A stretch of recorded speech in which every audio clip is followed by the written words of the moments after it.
வணக்கம் நண்பர்களே. ஜோதிடம் பத்தின தகவல்கள தெரிஞ்சுக்க நம்மளோட சேனல சப்ஸ்கிரைப் பண்ணிக்கங்க.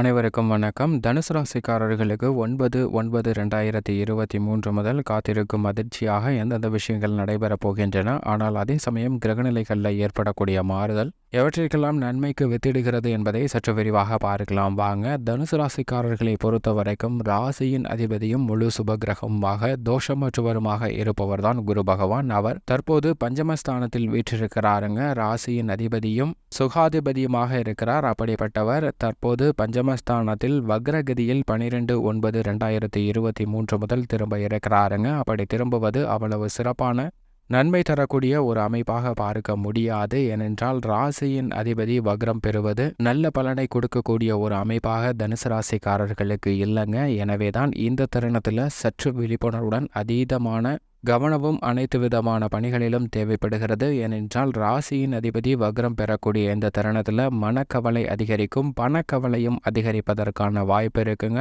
ஆரோக்கிய ரீதியான சில தொந்தரவுகள் வருவதற்கான ஒரு சூழ்நிலையும் இருக்கிறது. எனவே இந்த தன்மைகளை உணர்ந்து அதற்கு ஏற்றாற்போல் நிதானத்துடனும் பொறுமையுடனும் செயல்பட வேண்டும். மேலும் இந்த தருணத்தில் பழைய வழக்குகள், பூர்வீக சொத்துக்கள் மற்றும் தொல்லை தரக்கூடிய விதத்தில் பல பணிகள் நடைபெறுவதற்கான வாய்ப்பு இருக்கிறது. எனவே இவற்றை சந்திக்கும் போது பொறுமையுடனும் நிதானத்துடனும் செயல்பட வேண்டிய நேரமாக பார்க்கப்படுகிறது என்பதை ராசியின் அதிபதி வக்ரகதியில் திரும்புவதால் உறுதிப்படுத்துகிறாருங்க. இந்த தருணத்தில் பணி சார்ந்த சுமை அதிகரிப்பதற்கான வாய்ப்பு உருவாகிறது. வேலை பார்க்கக்கூடிய இடங்கள்ல தேவையில்லாத அலைச்சலும் சிரமமும் அதிகரிக்கும். அது மட்டுமல்லாது பயணங்கள் பெரிய அளவிற்கு மகிழ்ச்சி தரக்கூடிய வகையில் அமையாத ஒரு தருணமாகவும் பார்க்கப்படுதுங்க. இந்த தருணத்துல மற்றவர்களை நம்பி எந்த விதமான முக்கியமான பணிகளிலும் ஈடுபடாதீங்க. அவை பெரிய அளவிற்கு நன்மை தர இயலாத ஒரு அமைப்பாக தான் பார்க்கப்படுகிறது. எனவே இந்த தருணத்துல ராசியின் அதிபதி வக்ரம் பெறுவது அவ்வளவு சிறப்பான நன்மை இல்லை என்பதை தெளிவாக எடுத்து காட்டுகிறாருங்க. அது மட்டுமல்லாது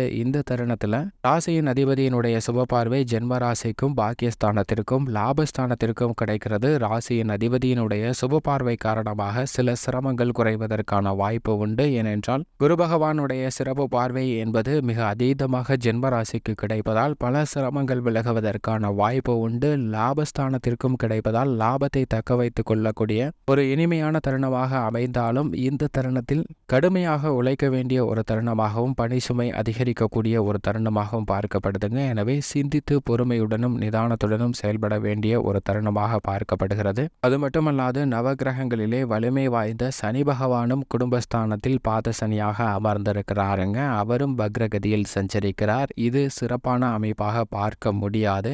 அவருடைய பார்வை 5, 8 மற்றும் 12ஆம் இடங்கள்ல கிடைக்கிறதுங்க. சனி பகவானுடைய பார்வை காரணமாக விரய செலவுகள் அதிகரிக்கும். சில விஷயங்கள்ல தொல்லைகள் வருவதற்கான வாய்ப்பு இருக்கிறது. குடும்பஸ்தானத்தில் பூர்வ புண்ணிய ஸ்தானத்தில் அவருடைய சுப பார்வை விழுவதால் குடும்ப ரீதியாக சில சிரமங்கள் அதிகரிப்பதற்கான வாய்ப்பு இருக்குங்க. ஏனென்றால் நவ கிரகங்களிலே வலிமை வாய்ந்த 2 கிரக நிலைகளின் அமைப்பும் சாதகமற்ற ஒரு அமைப்பாக தான் தனுசு ராசிக்காரர்களுக்கு இருக்கிறது. 7.5 சனி நிவர்த்தி அடையக்கூடிய இந்த தருணத்தில் சற்று விழிப்புணர்வுடன் இருங்க. அனைத்து விதமான சிரமங்களும் நிச்சயமாக குறையும் என்பதை கிரகநிலைகள் உறுதிப்படுத்துகின்றன.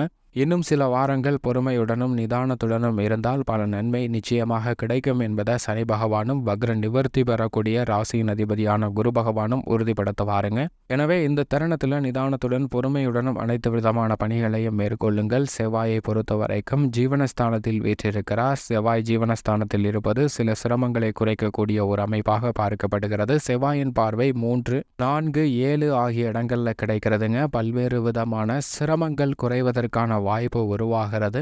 தொழில் ரீதியாக வியாபார ரீதியாக நல்ல முன்னேற்றமும் வெற்றி வாய்ப்பும் பெறக்கூடிய ஒரு சிறந்த தருணமாக அமைகிறது என்பதையும் தெளிவாக துல்லியமாக செவ்வாய் எடுத்து காட்டுகிறாருங்க. நவ கிரகங்களிலே வலிமை வாய்ந்த சனி குரு ஆகிய 2 கிரகங்களிலும் சாதகமற்ற ஒரு அமைப்பில் சஞ்சரிக்கும் போது செவ்வாய் ஓரளவிற்கு நன்மை தரக்கூடிய அமைப்பிலும் மிக வலிமையாக பாக்கியஸ்தானத்தில் பாக்கியாதிபதியாக இருக்கக்கூடிய சூரியன் அமர்ந்திருப்பது பல்வேறு விதமான பணிகளில் ஏற்படக்கூடிய அலைச்சல்கள், சிரமங்கள் போன்ற அனைத்தையும் குறைத்து நல்ல பலனை கொடுக்கக்கூடிய ஒரு அமைப்பாக பார்க்கப்படுகிறது. அரசாங்க சலுகைகள் உள்ளிட்ட பல விஷயங்கள் நிறைந்து கிடைப்பதற்கான வாய்ப்பும் யோகமும் கிடைக்கிறதுங்க. அது மட்டுமல்லாது சூரியனுடன் இணைந்து பாக்கியஸ்தானத்தில் புதன் சஞ்சரிக்கிறாருங்க. பாக்கியஸ்தானத்தில் புதன் சஞ்சரிப்பது வரவேற்கத்தக்க ஒரு அமைப்பாக பார்க்கப்படுகிறது. புத ஆதித்ய யோகமானது கிடைக்கக்கூடிய இந்த தருணத்தில் முக்கிய கிரகநிலைகளின் அமைப்பு சாதகமற்ற ஒரு அமைப்பில் இருந்தாலும் சூரியன் மற்றும் புதனின் அமைப்பு மிக பெரிய அளவில் நன்மை கொடுக்கக்கூடிய ஒரு அமைப்பாக பார்க்கப்படுகிறது. எனவே இந்த கிரகநிலைகளின் அமைப்பு காரணமாக பல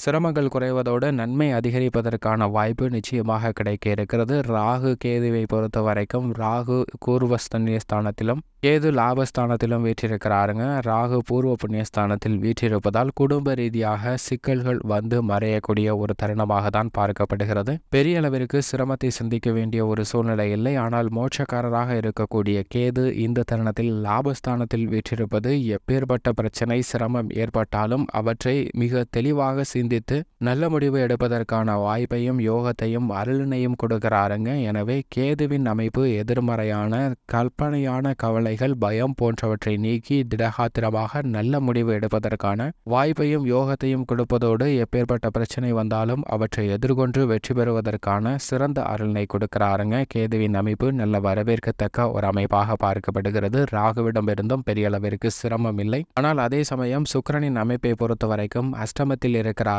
சுக்கிரன் அஷ்டமத்தில் இருப்பது அவ்வளவு நன்மை கொடுக்கக்கூடிய அமைப்பாக இல்லை என்றாலும் அவரும் வக்ரகதியில் இருக்கிறார். சுக்கிரன் வக்ரகதியில் இருப்பது சில விஷயங்கள்ல பலன் அதீதமாக கொடுப்பதற்கான வாய்ப்பு இருக்கிறது. கலைத்துறை அரசியல் துறை ரீதியான பணிகளில் நீங்கள் திட்டமிட்ட காரியங்களை மிக சிறப்பாகவும் மிக வலிமையாகவும் செய்து முடிக்கக்கூடிய வாய்ப்பை உருவாக்கி கொடுக்கிறாருங்க. தொட்ட காரியங்கள் அனைத்தையும் சிறப்பாக தொடங்குவதற்கான வாய்ப்பும் தொழில் வளம் சிறந்து விளங்குவதற்கான ஒரு யோகத்தையும் கொடுக்கிறார். பொது வாழ்வில் இருப்பவர்களுக்கு திடீரென பொறுப்புகள் மாற்றப்படுவதற்கான வாய்ப்பு இருக்குங்க. பொறுப்புகள் மாற்றப்பட்டாலும் அவற்றில் நீங்கள் சிறந்து விளங்குவதற்கான நல்ல யோகம் கிடைக்கிறது. இந்த தருணத்தில் கலைத்துறையை பொறுத்த வரைக்கும் மற்றவர்களிடம் சற்று அனுசரித்து செல்லுங்கள். சுக்கிரன் வக்ரகதியில் சஞ்சரித்தாலும் அஷ்டமத்தில் இருப்பதால் சில பொருளாதார ரீதியான சிரமங்கள் ஏற்படும். எனவே மகிழ்ச்சி குறையாமல் இருக்க வேண்டும் என்றால் நிச்சயமாக மற்றவர்களை அனுசரித்து செல்வதன் மூலமாக மட்டும்தான் அவற்றை பெற முடியும் என்பதை உணர்ந்து கொள்ளுங்கள். முக்கிய கிரகநிலைகளின் அமைப்பு சாதகமற்று இருப்பதால் சற்று விழிப்புணர்வுடன் செயல்பட வேண்டிய ஒரு தருணமாக தான் பார்க்கப்படுகிறது. இந்த தருணத்தில் சந்திரனின் அமைப்பை பொறுத்த வரைக்கும் சந்திரன் அஷ்டமத்தில் சஞ்சரிக்கும் போது மட்டும் விழிப்புணர்வுடன் இருங்க. சந்திராஷ்டம தினங்களில் தேவையில்லாத வாக்குவாதங்களும் சில பிரச்சனைகளும் வருவதற்கான வாய்ப்பு இருக்கிறது. எனவே சந்திரன் அஷ்டமத்தில் இருக்கக்கூடிய தினங்கள் மட்டும் விழிப்புணர்வுடன் இருங்க. மற்ற தினங்கள் அனைத்துமே நல்ல பலன் கிடைக்கக்கூடிய வாய்ப்பு நிச்சயமாக இருக்கிறது.